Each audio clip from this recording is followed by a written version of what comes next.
Hi friends, అందరూ ఎలా ఉన్నారు? నేనైతే చాలా బాగున్నానండి. ఇప్పుడు క్యారెట్ ఫ్రై చూపించబోతున్నాను. 4 పచ్చిమిర్చి, ఒక పెద్ద ఉల్లిపాయ, తాలింపుకి మినపప్పు, శనగపప్పు, ఎండుమిర్చి, ఆవాలు, జీలకర్ర, కరివేపాకు, క్యారెట్ సన్నగా కట్ చేసుకున్న ముక్కలు, కారం, ఉప్పు, పసుపు. చూడండి, స్టవ్ వెలిగించి ప్యాన్ పెట్టుకుని ఆవాలు, పోపు దినుసులన్నీ వేసుకుని ఉల్లిపాయ, పచ్చిమిర్చి, కరివేపాకు వేసి అవి వేగిన తర్వాత క్యారెట్ ముక్కలు వేసాను. పసుపు కొద్దిగా, రుచికి సరిపడా ఉప్పు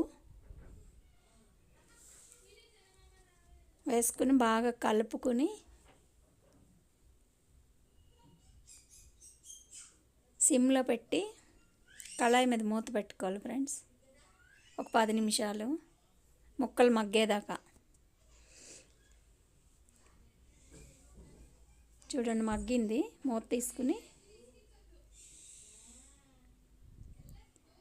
కొంచెం సేపు కలిపేసుకుని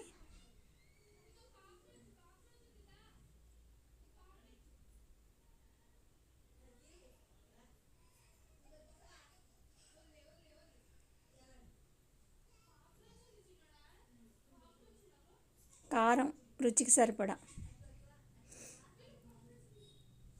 ఫ్రెండ్స్, నా వీడియో ఎవరైనా ఫస్ట్ టైం చూస్తున్నట్టయితే లైక్ చేయండి, షేర్ చేయండి, కామెంట్ చేయండి ప్లీజ్ ఫ్రెండ్స్. నా వీడియో ఎలా ఉందో కామెంట్ చేయండి. కారం వేసుకుని బాగా కలిపేసుకుని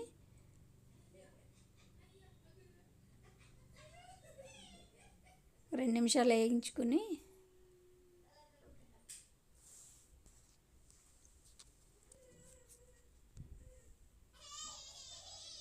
చూడండి, పచ్చివాసన పోయేదాకా వేగించుకుంటే సరిపోతుంది.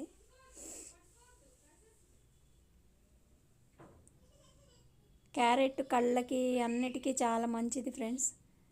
దీంట్లో పచ్చి కొబ్బరి ఉంటే కూడా తురిమి వేసుకోవచ్చు. నేనైతే వేయట్లేదు, కానీ పచ్చి కొబ్బరి కూడా వేసుకోవచ్చు. అయిపోయింది, అంతే, సర్వ్ చేసుకోవడమే. ఎంతో రుచిగా క్యారెట్ ఫ్రై.